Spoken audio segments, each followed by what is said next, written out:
Beautiful people out there today. Welcome into the CHGO Bulls podcast brought to you by DraftKings. Use that promo code CHGO. Football season is on the way. It's time to get those bets in, ladies and gentlemen, for real this time. I am Big Dave. Follow me at Bow Sports. Bow. That is the adult in the room, Will the Go Gottlieb, Will_Gottlieb. On the ones and twos, Texas' own Joey Spathis. Congratulations on the victory, sir. Thank you. Rice. Welcome. Congratulations to you. But the man of the hour with the soul power is over here sitting in the middle right now. The legend himself, Bulls radio play-by-play announcer. You can check him out with Bill Whittington doing the Bulls games during the regular season and playoffs. On the score, ladies and gentlemen, the one, the only Chuck Swirsky. Thank you. By the way, I did not coordinate this. This is not burnt orange. Let me tell you the something. Longhorns. This is close. Smooth. This is smooth, though, Chuck. Thank I want to you. tell you right now, man. Yeah. That polo is legit, sir. Thank you. It is definitely legit. It used to be red, but I wore it so many times it faded in the washer. It's still a polo, though. Like, it's still a polo. It's still a polo, man. And Polos it's 97 degrees, and I love it. And the jeans, yeah. The 97 degrees plus the jeans. Yes. It's working. It's See, a thing.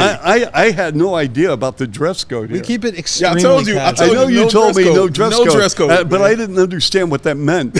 So I'm thinking, like, what's up with that? So I decided, okay, I'm going to, like, cop out and just wear jeans. Okay. Well, I hope you stay cool during the show because it is hot in the studio right now, Dave. I'm feeling for you. Oh, no, I'm fine. Listen, I got that fan here. I have the mini AC unit blowing right here. If you want to hit it at Chuck, just let me know. I will quickly turn it that way for you. I like it. I'm doing all right over here right about now, sir. But outside is a little bit sweltering, but I ain't going to worry about it. I'm over here with Chuck Swirsky. So, Will, do you bring the Larry O'Brien trophy with you wherever you go? I carry wherever I go. I brought it with me on vacation. Okay? Just inquiry I sleep minds with it to know. because I just championship or bust, you know.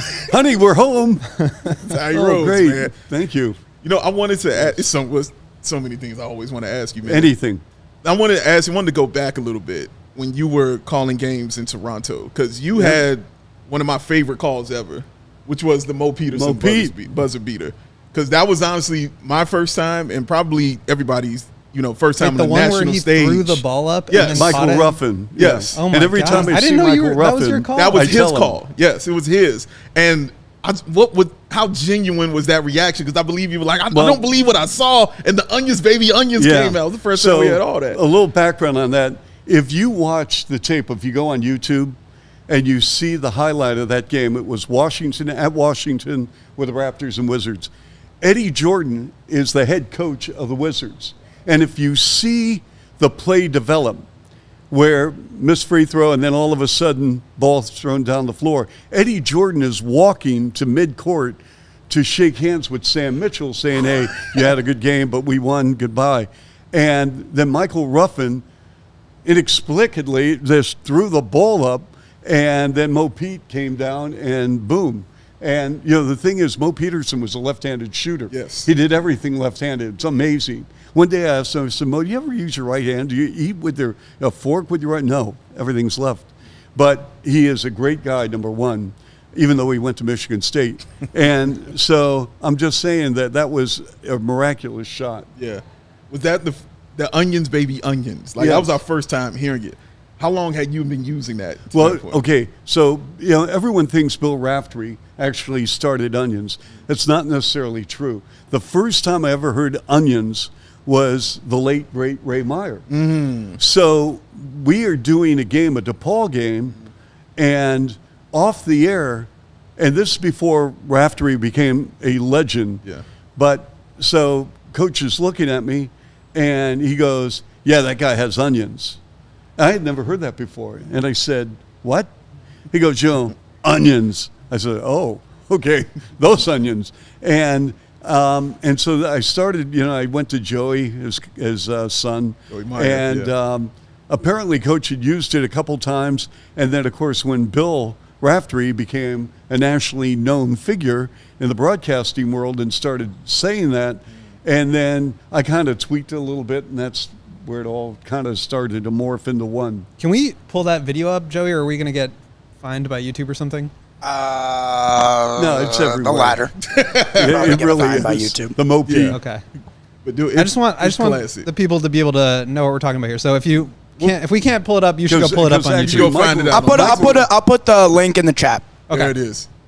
But dude, it's classic. I've watched it so many times, and just hearing your voice, like I said, that was my first initiation to you. You know what I mean? Like, oh, who's this guy? I was like, wait, he's calling Bulls games now? And the Raptors won in overtime. The game was sent to overtime. And, of course, how it always occurs, we had a back-to-back. Of course. In Toronto the next night. Of course. And but it was an unbelievable game. It really was. Do you look at it? Do you prefer? I still can't believe that. Dude, it was crazy. Like, oh my gosh, walking the half court to shake hands, coaches. Like everybody thought it was over. Everyone thought he just did that. You've done TV and you've done radio. Do you prefer one to another? And I asked that because guys like Len Casper have gone back to radio because he was like, I just really enjoy radio, even though he was awesome doing the Cubs. Yes, he was broadcast play-by-play. He does a great job, but he loves radio. There are two different vehicles altogether regarding the art of play-by-play. Number one, baseball lends itself, in my opinion, to radio. If I were a play-by-play baseball announcer and someone said, would you rather do TV or radio? 100% radio. Because radio with baseball is storytelling. Now, when I filled in for Hawk like 7 years ago, and I did 3 years before Jason arrived of filling in, I relied on Steve Stone. Basically, we did a radio call on TV. At least this is how I told Steve. I said, Steve, you are the star. You are a Cy Young Award winner. I am like Cy with a Joe bag of donuts. I mean, that's about it. I never, S-I-G-H Cy. Yeah, that's right. And so I asked him and peppered him with questions. And so, I mean, when the ground ball was hit to the right, gobbled up by the second baseman, Jones, over the first, we have one out in the second. Steve, let's get back to you. And that's what I did. Basketball, with a 24-second shot clock, it's very difficult. And, you guys have been through NBA games, especially when D'Antoni was coaching Phoenix, the 7 seconds. And that's why I want to work Bill in all the time. As much as I can work Bill in, the more I can, pick his brain. Where on TV, the picture tells the story. So that allows Adam and Stacy to go back and forth, and they don't need to do a classic play-by-play. Right. Where it's like, over the timeline, 16 on the clock, Bulls up by 4 with 3:13 to play. No, I mean, the screen tells the story. They've got they've got the score, they've got the time, they've got everything going on. So that's really the difference. And that's what I always appreciated about you, because I always put you in the category with Jim Durham, guys who can paint that picture. Very nice, but you paint Jim that Durham picture. Is like, for a lot of young fans who never heard Jim Durham, I suggest you go on YouTube. Legend. Or you can find out in this day and age with the technology we have. Yeah. He was a brilliant play-by-play man, and he was also very good on baseball. People don't realize he did the White Sox. He did. And when I was at WGM Radio, we tried to get Jim to become the voice of the Cubs. This is a true story. We tried to get Jim Durham to become the voice of the Cubs because in 1984, after the NLCS with San Diego and the Cubs, Milo basically talked himself out of the job here. And so when GN and the Cubs were looking for an announcer, Dan Fabian and I met with Jim Durham. And this, I've never told this story to anyone. Okay. We met Jim Durham at the airport at O'Hare, in a conference room, and Jim lived on a ranch in Texas. And he was interested, but he loved the Bulls. But I think had the Cubs made a formal offer, it would have been interesting to see where this would have gone. But Jim was very loyal to the Bulls, very loyal to Jerry, very loyal. He loved the White Sox big time, and it worked out for Jim. But he was a great man, number one, and a tremendous broadcaster. Yeah. Do you have any other sort of idols or people whose game you modeled yours after, so to speak? Well, you see, I grew up in Seattle, so we had the old Seattle Pilots. They lasted 1 year, and then Bud Selig bought them, and they're now the Milwaukee Brewers. Okay. But we didn't have the Seahawks when I was growing up. The franchise in Seattle was the University of Washington. And so the Sonics came in '67, and I'm a huge Sonics fan, love the Sonics. When I say we, the city of Seattle one day will get the Sonics back. And one day soon, I think. One day, yes, as soon as the new TV deal is done and everyone can agree on how they're going to split up the piece of the pie with billions of dollars, the Sonics are going to, resurface with the same colors, with the logo, everything. And then it's going to be interesting, is the second franchise going to be Vegas, which it probably will be, because I'm sure LeBron wants in on that.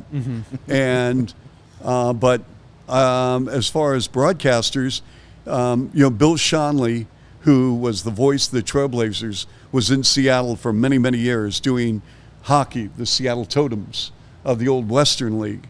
And he did the Seattle Pilots for 1 year. And then he got the job offer and moved to Portland to do the Blazers.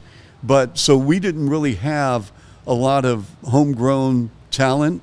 At night, when I was a little boy, I'd get the transistor radio, and the San Francisco Warriors, Golden State Warriors, would be broadcasting, and it would shoot right up the coast because their station, CHGO in San Francisco, had a 50,000 watt signal, and it would blast up I-5 from Northern California to Seattle, and I would listen to Bill King, and Bill King was incredible on basketball.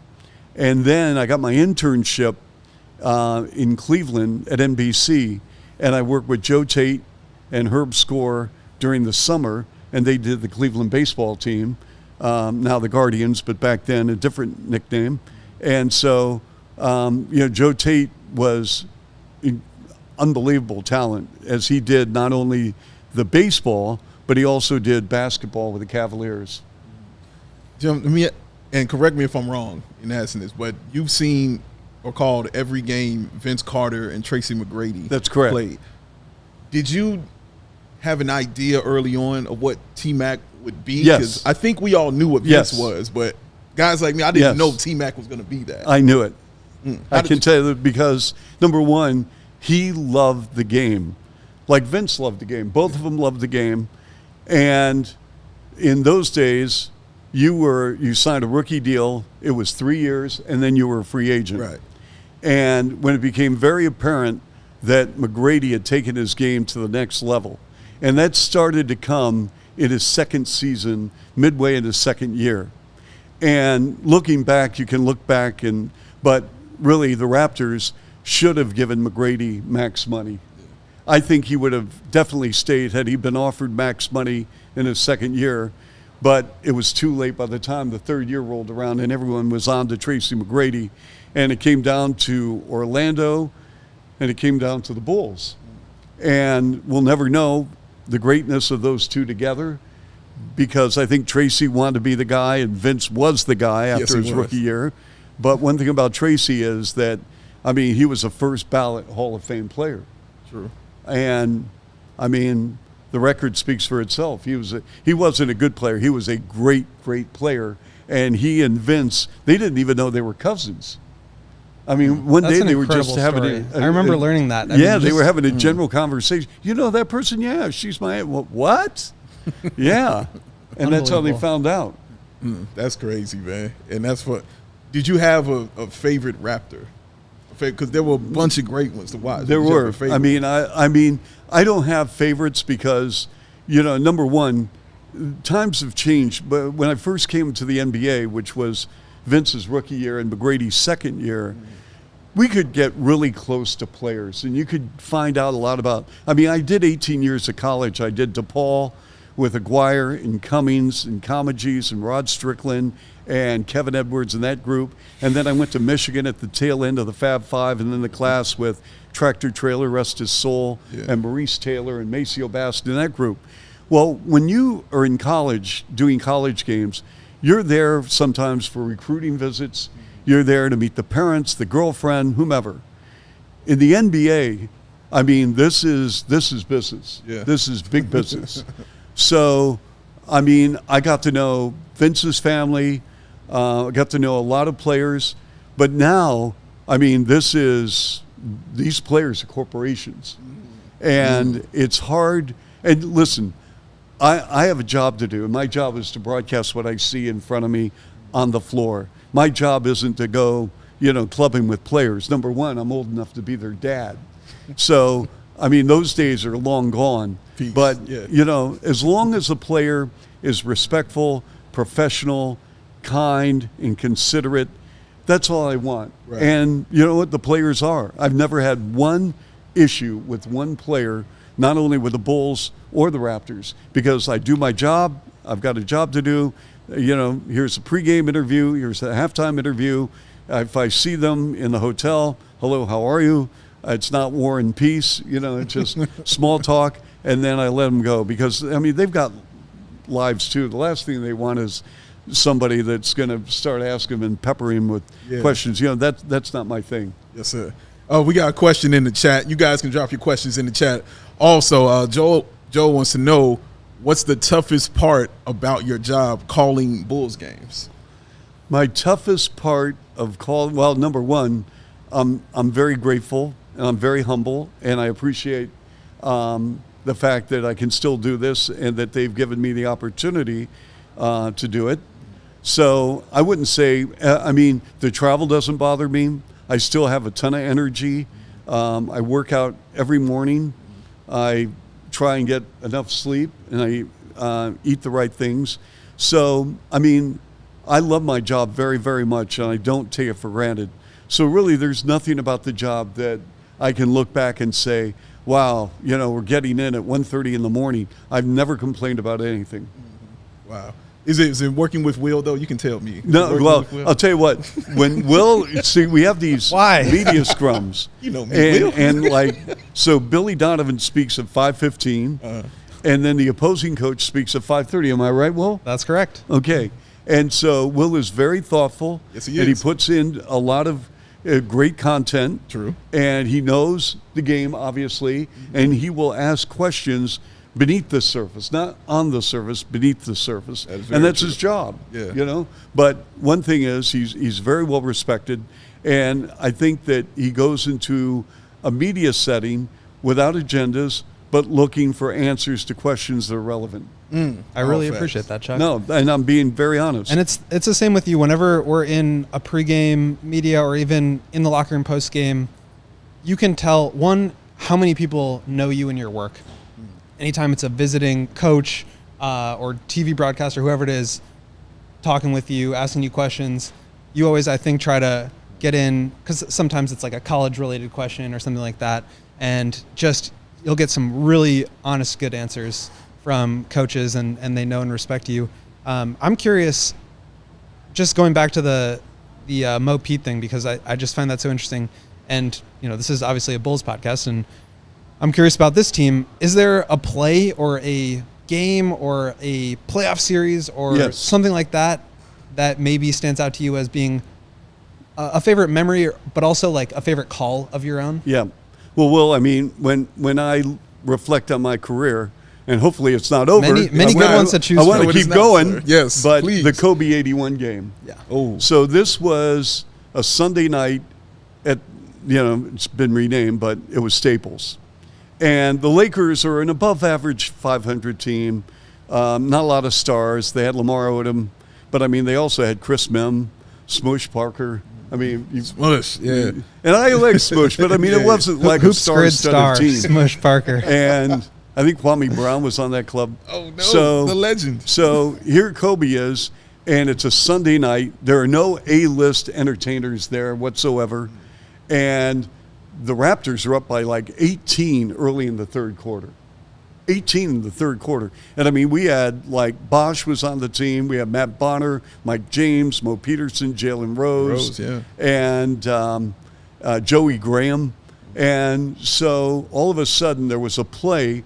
And if you look at the 81-point game, there was a play in the third quarter where Coby swiped and stole the ball at midcourt right in front of the scorer's table and then sprinted the length of the floor and dunked.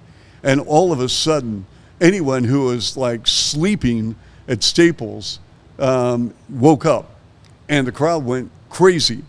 And then all of a sudden, you know, I remember during a timeout, I was doing TV for the Raptors, and Leo Routens, my broadcast partner, asked me, he goes, like, how many do you think he's getting tonight? I said, I think he's going over 60. And then all of a sudden, every half-court set, boom, boom, boom, he's getting to the foul line. And you can probably check this on the box score. I think he went to the foul line over 20 times. I think, sure. And if I'll pull it up. You know, maybe you can pull it up. I think he only missed 4 free throws. Sounds about right. And so now he's at the foul line. He's got 79 points. And the Lakers are in front by that time, and they're going to win the game. And I thought to myself, and the crowd is going, 80, 80. I'm thinking, here's a guy at 79 points, and he's listening. I wonder how many, quote-unquote, pressure it is to get the 8-0, because it looks a lot better than 7-9. Yes, correct. So he gets an 81, and then they commit a foul, and he's taken out of the game, and the crowd's going crazy. And Rob Pelinka, his agent at the time, was my broadcast partner at Michigan. And I've known Rob forever. He's from Lake Forest, played at Michigan, Yes, he the did. 89 NCAA championship team in Seattle, beating Seton Hall. Came back, sat out a year, came back, was the third guard off the bench in the Fab Five when they lost to Duke in North Carolina in 92-93. So I had known Rob, and Rob introduced me to Coby. Oh, okay. And so after that, we did a couple interviews with Coby with the Raptors after the 81 game the following year. Every time I saw Coby, which was every game the Raptors played, the Bulls played, he always put aside 5 minutes. And we wouldn't even talk hoops. He was talking about things he's doing. The last time I saw him and talked to him was the game here in Chicago at the United Center. And, you know, I'm still in a state of shock that he isn't with us. Yeah. Because let me tell you what, I know he won an Oscar, but that was only one element of what we were going to see. This man was absolutely brilliant. And it wasn't like he turned the keys to the car over to the guy who did all the work on this book and this short story that earned an Oscar. Coby was involved. Yeah. He was really involved. I mean, this wasn't, hey, you do the work and I'll put my name on it. No. That's not how he did business. And, I mean, it's unfortunate that we never saw the second chapter of his life, because it was going to be a beautiful thing. But the 81-point game, and answer your question in a long manner. That's why we have you here, because you got some great stories. No, well, I mean, you know, and then 18 to 20 at the free throw line, by the way. What was he? 18 of 20. 18 to 20. 18 of which 20. is honestly There you pretty. go. It's pretty tame. That's lower than what I thought. Yeah, I thought it'd be like 24 or something. I'm just thinking about like the Donovan Mitchell 71-point game Right, this and past I year. lived at the line. So Yeah. then I went to see Donovan afterwards, and he goes, somebody told me that, you know, and I said, Donovan, because I bumped into Donovan when he was with Utah, and I wanted to learn about how he came away with the jersey 45. Right. And, you know, because he's a huge baseball fan, with Jordan wearing 45 in baseball. Right. And it's an amazing story unto itself. But, I mean, to do the Donovan Mitchell 71, which shouldn't have been 71 because he should have been called for the violation. Yes, he should. As he navigated his way in with the ball. Chuck. You know, but whatever. And so, I mean, to do an 81 and to do a 71 is crazy. A lot of combined points. He was 7 of 15 on threes that game, 20 of 25 from the line. So Wow. I feel like that really speaks And that to fourth quarter the was amazing. unbelievable. Because listen, everyone, just like Coby, everyone in the arena knew he was getting the ball. Yeah. I mean, I was they weren't watching even it here, running and it was plays. just like- I mean, watch the Cavalier game again. Yeah. They gave him the ball, and they gave him about 35 feet away Yep. and said, okay, do it. Yep. Just exactly how it do happened. it. You know what? If you're going to get fouled, get fouled. Yep. If If you you got want to fouled. do a pull-up three, do a pull-up three. If It was you, similar you know, to the, I don't remember exactly how many he scored, but Damian Lillard when they came to town Yes. last Oh, year, man. it was just like, Yeah. give him the ball, Nonstop. get out of my way. Yeah. And he was like just dissecting Yeah. everybody. It's just, All right, let me- and at a certain point, Billy was just like, all right, get the ball out of his hands. Yep. We're throwing everybody at you. Right. You're not scoring. Anybody So- else, fine. Hold on, Chuck. Let me stop y'all Yeah. here because I do got to pay some bills. Oh, I'm Let me sorry. pay these Sorry. bills real My quick. bad. And when we come back, we're going to continue this, though. No, we will continue this, man, when we get back. And plus, we have some Bulls questions we're going to ask Chuck as well. And a couple of more y'all questions that you got in the chat. Make sure you hit that thumbs up for the one and only Chuck Swirsky sitting over here, y'all. Brought to you today by Ray, Chevy, Dodge, Jeep, and Ram. Get your ducks in a row because it's the grand reopening of Ray, Chevy, Dodge, Jeep, and Ram in Fox Lake. Flock in September 9th and celebrate and get ducked out.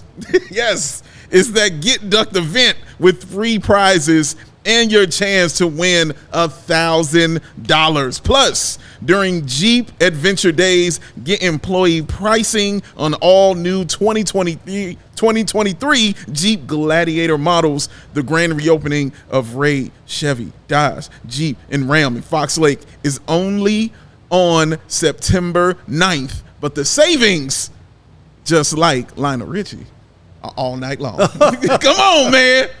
All month long, too, y'all. They're all month long as well. Yes, find new roads and let those roads lead you to Ray, Chevy, Dodge, Jeep, and Ram. And also, Joey, I talked to baby Joey. He hit me up. He said you left your glasses at his place. He wants you to come pick them up. And you left some Texas stuff, but he don't want to deal with that neither. He going to see what that's like. You going to get that from him? Yeah, I got to swing by his place. Okay. Pick it up. He's a kind person. Yeah, he just That's kind, man. Yeah. But baby Joey's one of those people who never understood. Never. Because he don't understand why you got to pay so much money to look so cool. Why do you have to do that? Shady Rays doesn't understand that either, so they went and did something about it. They're an independent sunglasses company that offers that world-class product that's just as good as any expensive pair you've ever put on your beautiful face. The durable frames, the extreme clear optics for your outdoor and your indoor. Invenciones is not a word. Not a Stays word. a word. Not a word. Invenciones? Adventiones. It's a word? All right. All right. The GOAT say it, then that's a what word. it is. And that's what we rolling with. Look it up.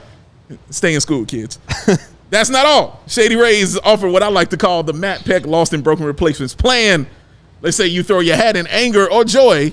This way, it's some glasses on there. They break in half. You'll be mad, but then you'll realize you can put them back in an envelope, send them right back to Shady Rays, and they will send you a brand new pair, no questions asked. Or let's see, you see our guy Chuck Swirsky sitting right here, rocking some Shady Rays, looking cool as he want to look, and you say, hey man, I want to look cool too. Let me get those exact pair. And then you realize you can't look as cool as Chuck Swirsky. Then you realize that. But what you can do is the glasses that you bought, you can send them back and get you a pair from that catalog online that Shady Rays has, pick you out one that fits you so much better, and they will send you that pair. And as long as you do it within 30 days, it is for free, and there is no risk when you shop, and they got your back. So exclusively for the listeners out there, Shady Rays is giving away their best deal of the season. Go to ShadyRays.com, use the code CHGO for 50% off of 2+ pairs of premium polarized shades. Joey? Trophy Self! The shades that are rated 5 stars by over 250,000 people because it's Shady Rays, y'all, where the Rays are oh so shady. I made Chuck's first. That was impressive. Thank you, sir. Hey, have you seen the clip, by the way, of Buster Olney interviewing the guy who reached over and with a flat? I did not see it. No. Have you No, seen sir. it with No, the?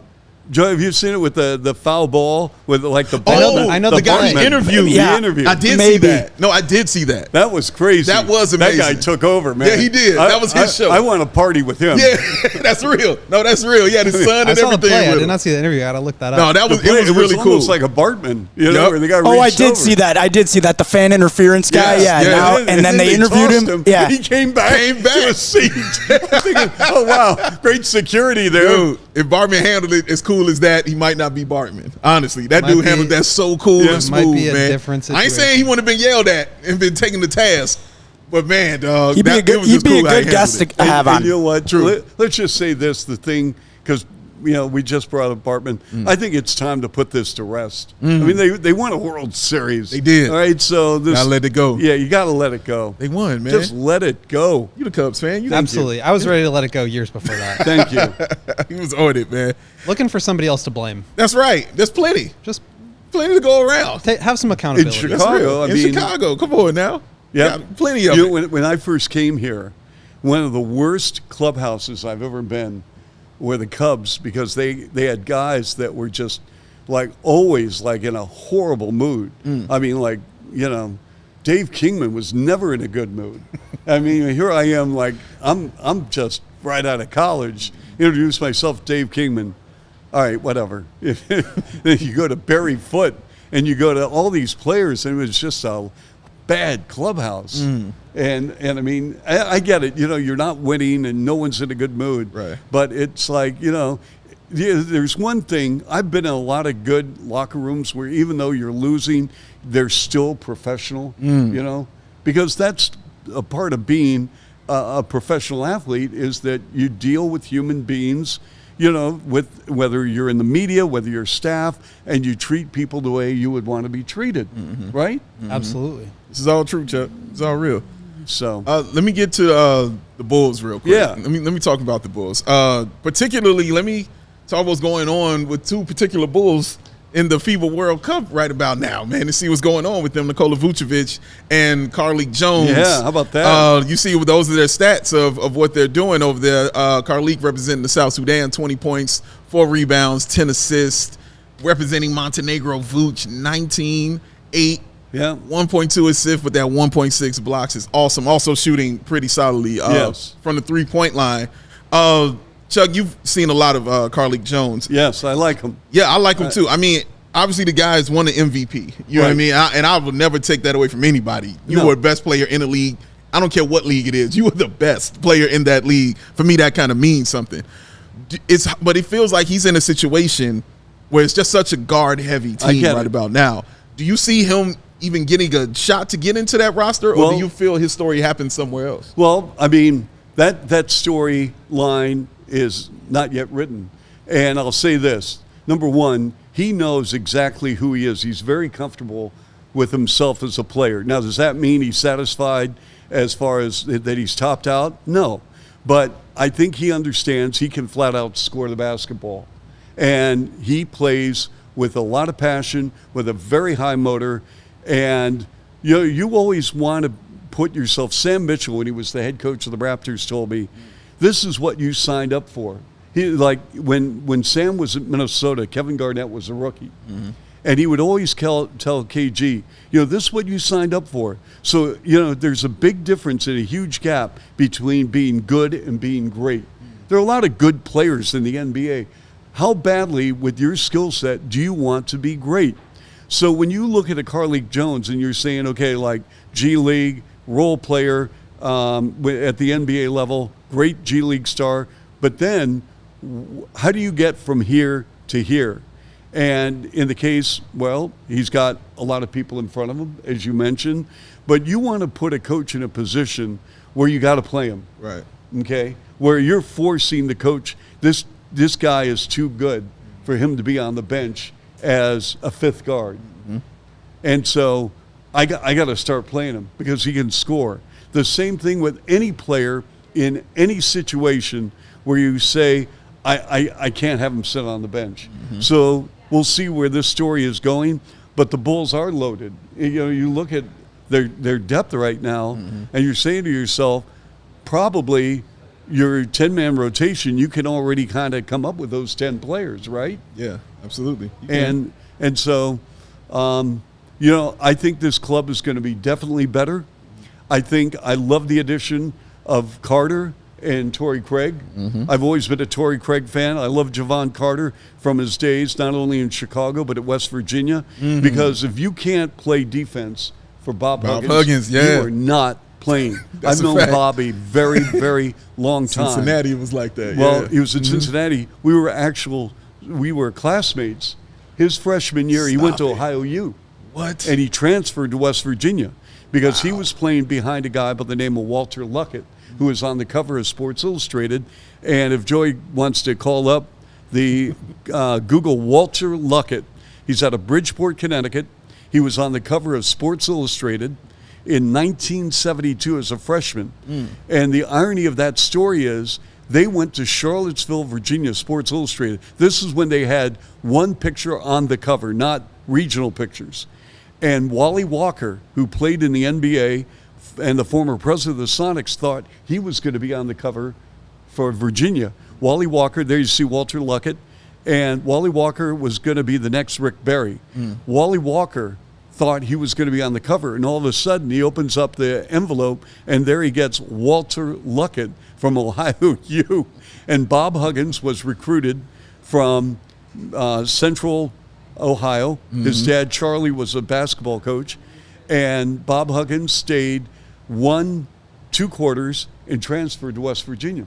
And we were in a couple of classes together, and he became a really good college player at West Virginia, and then starts getting into coaching under Eldon Miller at Ohio State, winds up becoming a Division I coach, and then starts making the rounds. And I mean, he was a great coach. Yeah. Cincinnati, Kansas State for only a brief time, goes to West Virginia, and now, unfortunately, you know, with his off-the-court situation, is no longer coaching. Yeah, he was awesome in Cincinnati. I remember He the was. Kenyon Martin teams, Jason Maxill, also with that, man. Corey Blunt. Corey Blunt, I mean, sure was on that I team. can't keep up with you guys with the college players. I mean, no, I've got but I'll space tell you in my one brain thing. for just the Bulls. I got you, man. I If you got talk you. to like Nick Van Exel, was a Yup, Nick was on that team. awesome, Yeah, man. awesome player. Ooh, peace. I'd say one more thing about what Carlik Jones is doing. He is the first player in history to register 10-plus assists in 3 separate games in a single World Cup. Wow. He's the first Good player player. ever to Puts do that. up stats. That's He that's really what does. he's doing, Good. man. He's And balling. one of the things that's kind of crazy about Carlik is that because he's not this like big name, first round pick, I just don't think there was like any coverage of him after winning Correct. G League MVP.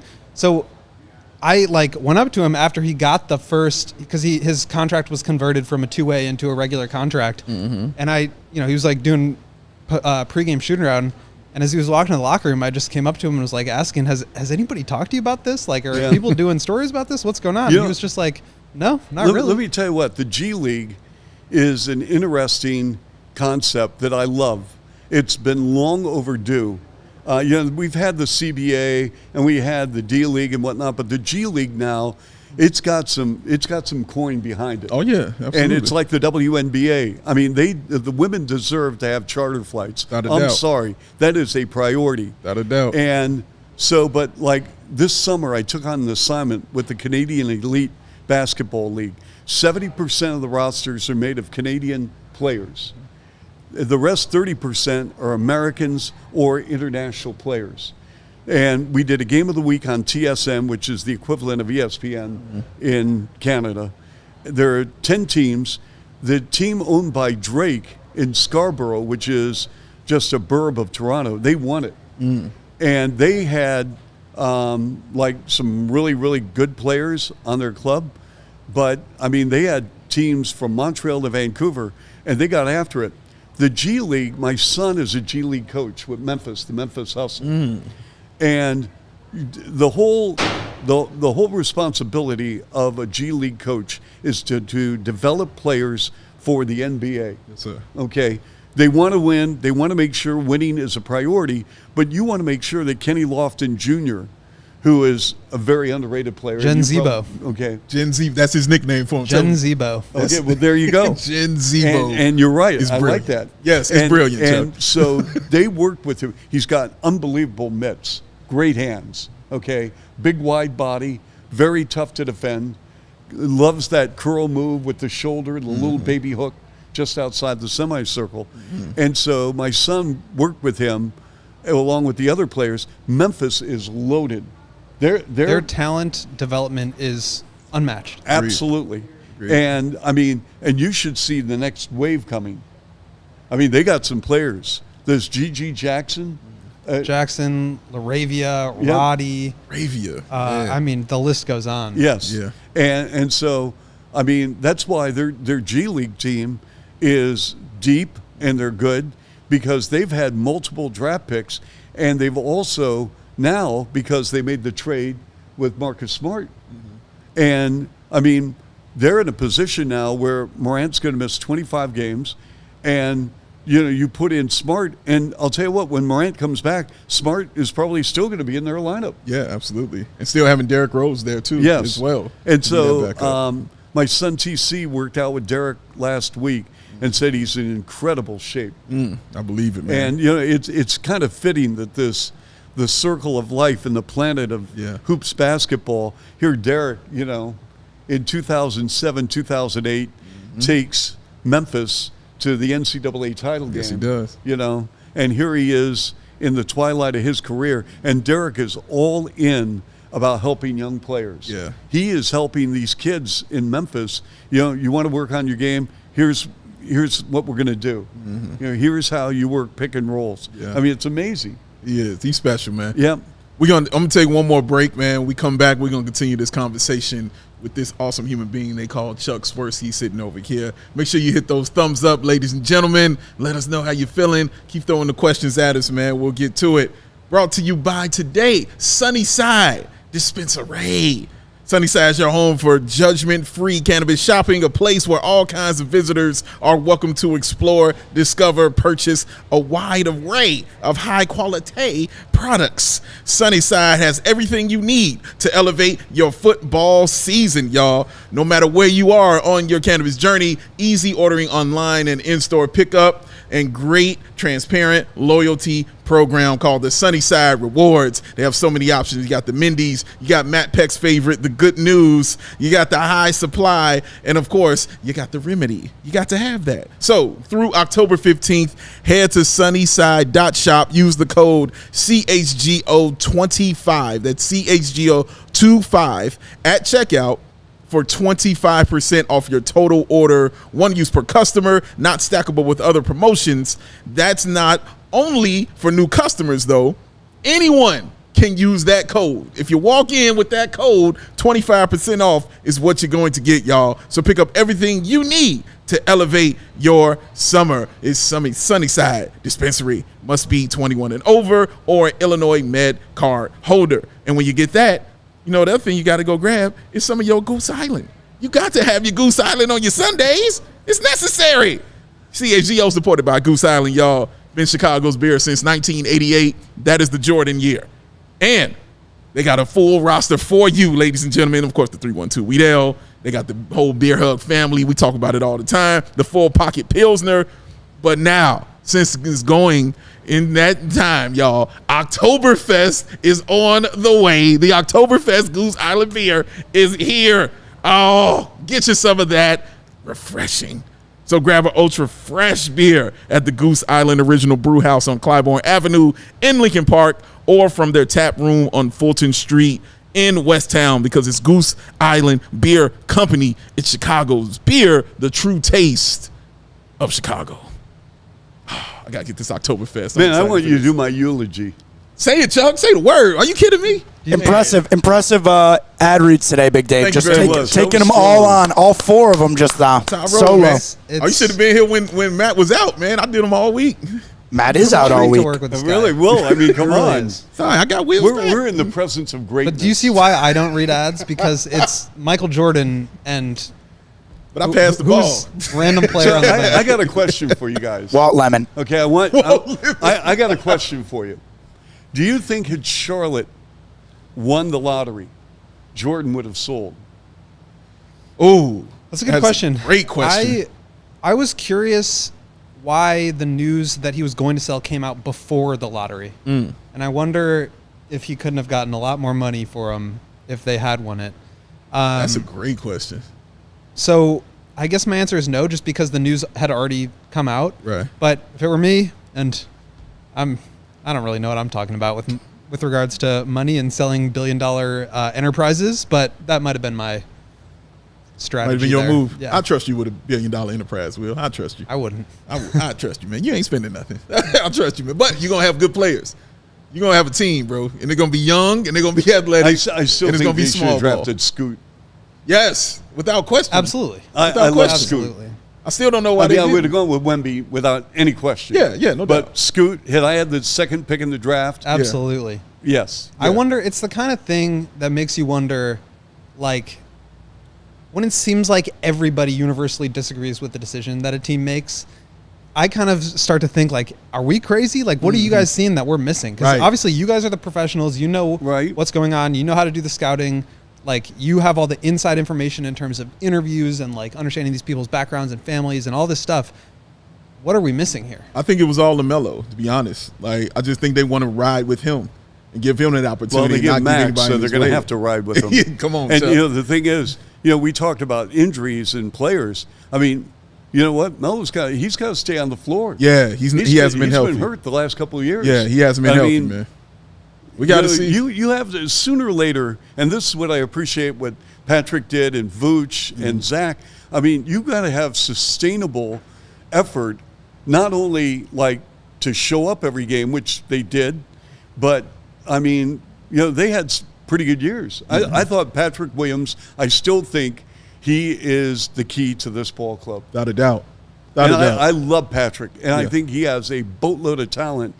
And it's going to be interesting to see how this offense evolves and to see where he gets the ball, how he gets the ball, when he gets the ball in the shot clock, and how they incorporate this offense. Because defensively, I'll tell you what, I think one of the best stories for the Bulls in a very tough season was the fact that defensively... Unbelievable defense. You can criticize the Bulls for a lot of things, but when I hear people talking about, like, don't bring Vuc back because he's not a good defender, it's like, did you not just watch them put together a top five defense? Yep. That was, by the way, number 1 for the entire second half of the season. Crazy. With Vuc back there, who's like the most important defensive position is the center.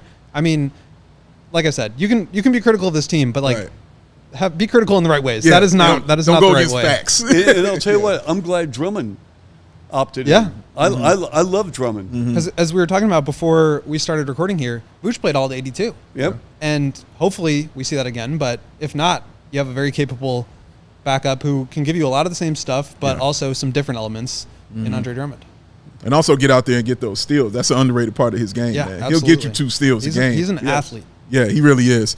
Wanted to ask you about the point guard position, because all the guards here. We talked about Javon Carter, Coby White, and his development, who I'm expecting a big year out of, to be honest with you. Yep. But the whole big debate is who should be the guy at that point guard position. Those are the 2 names that usually come up, is Coby White, Javon Carter, Alex Caruso, also in the mix with that. Ayo Dosunmu, he started last year. There's a lot of depth. There's a lot of depth at that position, man. Is there someone you're like, I'd like to see that happen, or does it not really matter to you who's out there? Well, no, I think it does matter. I mean, because it's just not, okay, we're going to pencil you in and you're going to be the point guard. It's who he's playing with, and also your strengths and how this matches up with the other strengths of your starting lineup or your second unit. And that's why if you look, okay, let's get past Levine and DeMar and Vuc, and you want the growth of the offensive scale with Patrick, where he gets more touches and he's going to be more involved.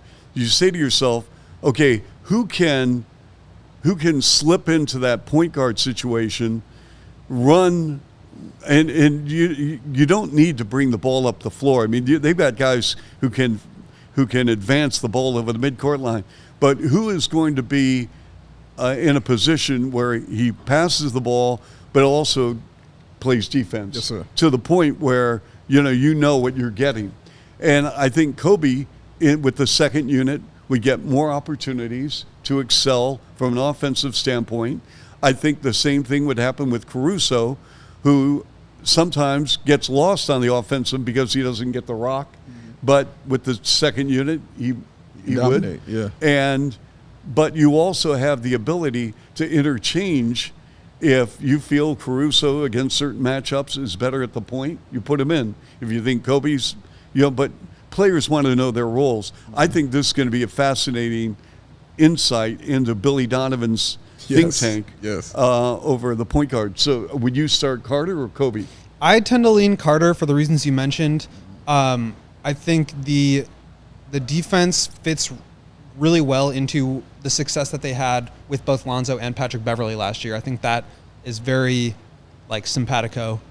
And then offensively, the floor spacing, the ability to get threes up at a high level and a high rate, I think will really help those guys. But I think almost more importantly, and maybe even more importantly, to keep Coby in a position that is best for him.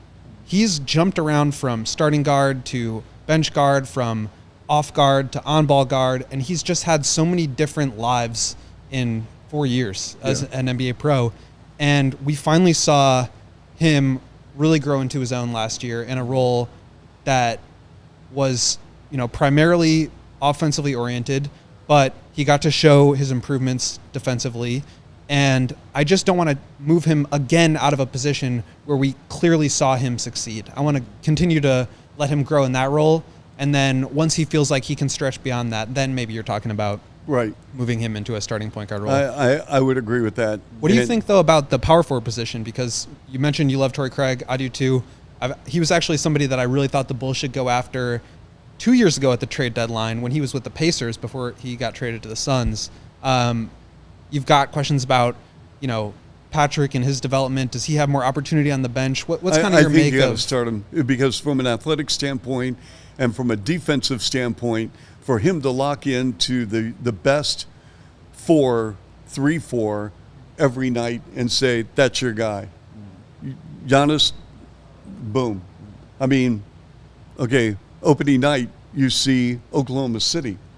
And you say to yourself, okay, what are you going to do? You want Holmgren? That's your guy. Yeah. And he relishes that. That's the best thing. And so I think personally, you got to start him. And I think Torrey Craig, he's been around the block so long. He accepts. I mean, listen, from an ego standpoint, everyone wants to hear their name. Everyone wants to play 38 minutes. I get all that stuff. But at the end of the day, listen, he got a nice contract, Torrey Craig did, and he's with the ball club that he knows he's going to see significant minutes. And I mean, you've got the Bulls roster in front of you. Okay, so let's say Billy Donovan, he played, 10 men a game? 9, 10? 9, 10. Yeah. Okay, so name me your depth chart right now for the Bulls. I would probably go Javon Carter as a starting point guard, Zach, DeMar.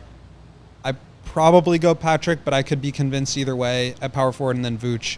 And then behind him, people get mad if I say Caruso as a point guard or if I say he's a power forward. Say what you feel, sir. Say what you feel. I just named the best 9 or 10 guys that you play every game. You've got Coby, you've got Ayo, you've got Caruso, you've got Torrey Craig, and you've got Drummond. I think that's 10 that are pretty much locked into the rotation. Mm-hmm. Maybe we see some like Patrick and Torrey Craig playing backup 4 and 5 with some smaller units or guard-heavy units. I think those are your 10 best guys. And then hopefully you get something more from Dalen, from Julian Phillips, from Terry Taylor, guys that are kind of at the back end of the roster but are young and have like clear skills that they can really develop and I think at some point really help the Bulls. The shooting being the key there. Can they get their jump shot to a level where those skills can shine playing next to a DeMar or Zach because they've developed that jump shot? And I think that's where it gets interesting, though, Will, because that small ball lineup, because it's going to come out, but I'm very curious as to who's going to run the 5 because you've got all these guards. What I kind of call the Benz is like piranhas, Mm-hmm. It's like death by 1,000 cuts defense, That's how they've always been. That's when they're at their best, when they're getting that ball and they're running, you know what I mean? It doesn't matter who's getting it, they're out. But who's going to be that 5? That's always curious to me because a small ball lineup is going to happen. So is it going to be Patrick at that, or who do you feel will run that? I think in like a positionless small ball unit, it doesn't really matter like who you say is the 4 versus the 5. It's going to be Pat and Torrey Craig together, I think, if they do that. But the lineup I want to see there is those 2 plus Javon Carter and Alex Caruso, who can just eat up anything at the point of attack, and then one of Zach or DeMar to be kind of like the primary offensive hub because you insulate that star player with a ton of good defense around him with guys who can shoot in Patrick, Torrey, Javon Carter. Caruso can at least step out there, and if he's shooting at a better level than last year, I mean, you're thrilled with that. So I think that could be just a really interesting curveball that we saw at times with Derrick Jones Jr. last year. But I think they're going to need to get creative because we saw what happened at the end of last year. We saw the way that this season went in general, just not up to the standard that I think they want to play at offensively. So let's try to mix in some new things and see what works. Yeah. You mentioned Julian Phillips.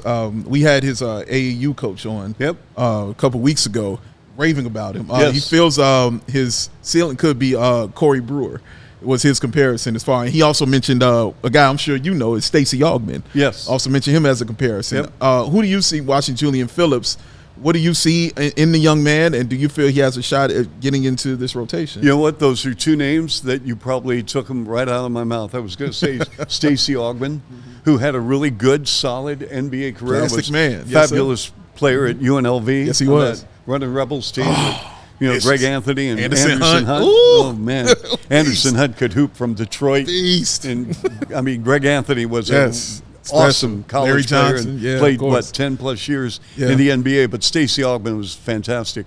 And then Corey Brewer, the irony of it is, as you know, Corey Brewer was High School Player of the Year in Tennessee. Yes. And then, joins Billy Donovan with that great team with Noah and Horford and Green and whatnot. But I think he's got a shot, maybe not this year, but I really love the deal the Bulls made on draft day getting this kid. He is so athletic. He's NBA ready right now defensively. I don't think there's any question about it. Offensively, he's raw, and he should be raw. Or else, because if he wasn't and he was polished, he wouldn't have been available. No one's going to. And the Bulls jumped on this kid, and I love it. I think it's going to be very intriguing to see where Dalen Terry is. Yes. And where he's going to get time, because I'm sure he's going to get time in preseason. But this is an opportunity for him, again, as we talked about, making a coach have no other alternative than, I got to play this guy. He's played himself in the minutes. Absolutely. And I think competition is very healthy, whether it's this show, whether it's my job. I mean, I never, ever, ever take anything for granted. I go into every game, and at the end of a game, I beat myself up if I wanted to call a particular play better. Or I still listen to tapes. I've been doing this since I was a kid, and I still listen to tapes because I want to get better. I've never had a perfect broadcast. I probably never will have I can tell you I never will. But I think as every player, competition is really, really healthy. Because if you can't get better, and you're not competing against another player, you're competing against yourself. And this is what I try to tell young people in radio, television. Forget about the person sitting next to you in the cubicle, or the person that's doing, the play-by-play on a Thursday, and you're doing Saturday, and oh my gosh, I hope he fails or she fails. You don't want to think that way. You want to say, how can I get better? How can I get better? So to put the radio station and the TV station in a position that this guy is too good, I got to find a place for him in my broadcast facility. To me, that's what it's about. Same thing happens with a sports team. If you're a baseball pitcher and you're coming out of the bullpen and you all of a sudden you find your groove, put it on the manager. You know what? Instead of bringing him in at mop-up duty in the 8th and 9th inning when we're down by 5, 6, 7 runs, and all of a sudden this guy's been lights out, I got to put him in the 6th inning with the game on the line to hold the lead. Well, you got to make it tough on him. Got to make it tough. And that was going to be my last question to you about the preseason, who you were kind of looking at seeing. But Dalen Terry, obviously, you want to see. I want to see him. Julian Phillips, young man from UConn. Yeah, and I think we kind of need to pump the brakes a little bit because I think Billy's got to play these players and get them ready for OKC. I don't know how much we're going to see of Julian Phillips. I mean, maybe we'll see a lot, maybe we'll see a little, somewhere in between. But I do think that I want to see Dalen Terry and see what we got. Yeah, it's time. Yeah, I agree, man. Again, he's still a young player, so I'm not ready to. It's time to see him, but I want to see him. It's time to see him. Time to see what he has. Ladies and gentlemen, this is the man, The legend. Chuck Swirsky hanging with us, as Just we the said, Swirsk. during the preseason and regular season. Check him out, 670 The Score with Bill Winnington. Tell Bill to come on in, I will. too. Tell I Bill will. to come on I in heard and from hang him out right with us, before man. the show. Oh, man. Love Bill He's Winnington. at his man. castle in Pennsylvania. Sounds about right. Sounds about right, man. Thank you all for joining us and hanging out. We will be back tomorrow with a brand new show. Myself and the Go. Follow me, BAWL Sports. Follow Will _Gottlieb. Joey Spathis. Wait, what's your handle again? At Joey Spathis. There it is. There it is. Plain and simple. Joey 1K, as we call him around these parts. Thanks for hanging out with us, y'all. We shall return tomorrow with a brand new show. Peace and love to all y'all, man. Y'all have a wonderful, wonderful evening. We out. Peace.